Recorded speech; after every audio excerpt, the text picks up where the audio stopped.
গতকাল রাত থেকে আমি সোশ্যাল মিডিয়ার মাধ্যমে দেখতে পাচ্ছি যে গতকালকে একটি ওরসে পৌরসভায় একজন ব্যক্তি আমাদের রাঙ্গুনিয়ার নির্বাচনী প্রার্থীর বিরুদ্ধে খারাপ আচরণ করেছে এবং তারপর পর দেখলাম যে কিছু মিছিলও বের হয়েছে প্রতিবাদে। যেই ব্যক্তির সাথে খারাপ আচরণ করা হয়েছে মোহাম্মদ ইকবাল সাহেব, আহ, উনি একজন সম্মানিত ব্যক্তিগণ। আর আমি এই ঘটনার তীব্র নিন্দা জানাচ্ছি। যেই লোক আম, এই ঘটনার সাথে জড়িত, সেই ব্যক্তি আমার দলের কোনো পদে নেই। উনি আমার দলের কোনো সদস্যও না। যেটা শুনতে পেরেছি যে উনি চিসাসের আহ, একজন সদস্য, এবং একটু আগে খবর পেলাম যে তাকে বোধহয় বহিষ্কার করা হয়েছে। এই ইস্যুটাকে ধরে একটা নতুন ধরনের ষড়যন্ত্র আশঙ্কা করছি আমি, যে আমাদের একটা শান্তিপূর্ণ নির্বাচন হতে যাচ্ছে। এই শান্তিপূর্ণ নির্বাচনকে বানচাল করার চেষ্টা হচ্ছে, অশান্ত মহল একটা সৃষ্টি করার চেষ্টা হচ্ছে। আমি সকলকে আহ্বান জানাবো যে এই ধরনের লেখার জন্য ঘটনা যেন আর না হয়। যারা যারা আমরা রাজনীতি করি, আমি যে দলের রাজনীতি করি, আমরা বিশ্বাস করি যে সকলকে আমাদের সম্মান জানানো উচিত। আমি বিশ্বাস করি যে আমার রাঙ্গুনিয়ার মধ্যে যারা নির্বাচন করতে যাচ্ছেন তারা সকলেই ভালো ঘরের সন্তান, তারা সকলেই ভদ্র মানুষ। তাদের সাথে আমার একটা ভালো সম্পর্ক আছে।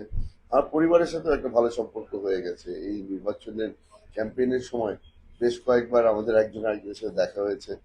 আহ, আর সবসময় আমাদের আহ, আশা করব ভালো সম্পর্ক থাকবে। যেই জিনিসটা আমি আজকে আপনাদের সামনে তুলে ধরতে চাচ্ছি, বহু বছর অপেক্ষা করেছি একটা ভালো নির্বাচনের জন্য। আমরা সকলেই চাই এই 12 তারিখে যেন নির্বাচনটা সুন্দরভাবে হোক, আর কোনো যেন ঘটনা না ঘটে। এবং তার সাথে সাথে আমি আমার দলের নেতাকর্মীদেরকে একটা জিনিস বলে দিতে চাই, অন্যান্য রাজনৈতিক দলের ব্যক্তিদের সাথে, নেতাদের সাথে কেউ যদি এরকম ভাবে দুর্ব্যবহার করে, এটা কিন্তু আমার দল এবং আমি এটা কিন্তু সহ্য করবো না। তাদের বিরুদ্ধে অ্যাকশন নেওয়া হবে। আর গতকালকের ঘটনার যেটা ঘটেছে, সেই ব্যক্তির বিরুদ্ধে আমি আহ্বান করবো আইন শৃঙ্খলা বাহিনীকে তার বিরুদ্ধে অ্যাকশন নিতে।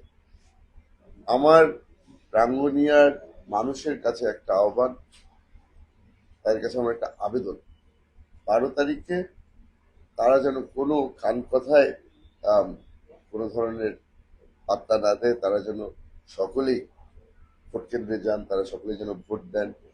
আর এই ধরনের ঘটনা আমি আশা করি আর ঘটবে না। আর আমি আশা করব যে বাকি রাজনৈতিক দলরাও মাথা ঠান্ডা রাখবে, তারা সকলেই আম, ধৈর্য ধরবে। কারণ আমরা জানি না যে কে ষড়যন্ত্র করছে, কোন ধরনের ষড়যন্ত্র চলছে।